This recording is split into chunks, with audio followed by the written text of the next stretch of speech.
girls, the powder bronzer series has finally come to an end, and my top 2 powder bronzers are on my face, split right down the middle. I'm giving you the pricing, the rankings, everything I thought about them. You may notice today, all I have on my face right now is my Skin Prep, my foundation, concealer, and powder. Because today we are splitting the face down the middle on my bare powdered foundation to give just the top 2 powder bronzers a chance to compete against each other. Before we start, let's run through all of them one more time. We started out with our Polite Society. We did Rim Beauty, Givenchy, NARS, House Labs. Finally, we tried the YSL. We're definitely putting Rim Beauty in the top 2. So that's what we're going to start with on one side of my face. I'm using a clean bronzer brush with no product on it. And I actually liked this one so much that I went and grabbed 2 more shades and I have it in my pro kit. However, I never do powder bronzer just on top of foundation and powder. But look at this stunning blend. Literally zero patchiness. A little bit of nose contour. And I think second place is going to be Polite Society. New clean brush. The thing about the Polite Society is it's a little bit slightly more luminous. The rim is truly so matte on the skin. Again, so effortless, so easy to blend. This is the Polite Society side of the face, and this is my rim side of the face. It's a little bit more glam, I would say. Polite Society, it retails for $34. Rim Beauty is $28. The NARS powder bronzer is $42. Givenchy, obviously she's bougie, $60. YSL, the most expensive, $65. House Labs at $38. Let's remember this ranking and this whole series is based off my personal preference. Everybody's personal preferences with powder bronzers is going to be different. I'm a pro makeup artist of 8+ years. I've tried literally so many powder bronzers on the market to give you these rankings, and if you trust my opinion, then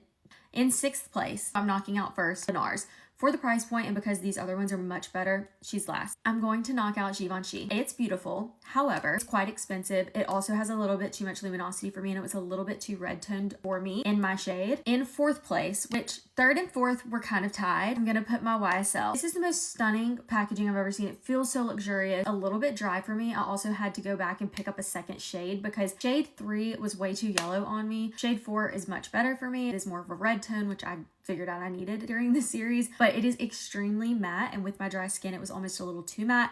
Plus the price point, that's putting this at 4th place. Still a great bronzer, and I'm sure so many of you would love this one. 3rd place, I'm going House Labs. I loved this one. I thought it was so buttery smooth. I love the packaging. Price point is great, especially for this to be like your higher end Sephora brand compared to some of the other higher end ones. I'm in the shade Amber Horizon, by the way. For my top 2, I really think this is going to come down to personal preference. Whether you like something a little bit more matte and maybe more glam, or if you like something a little more hydrating, the slightest amount of luminosity. I will say on my skin, with just foundation and powder and no other cream products underneath, the Polite Society is looking better. It looks more seamless and smooth and perfect. This is going to be a total toss-up. These are my top 2. You have $28, $34. So tell me which one you think. So that concludes the powder bronzer series for now. And if you do go pick up my winners, let me know which one you like best.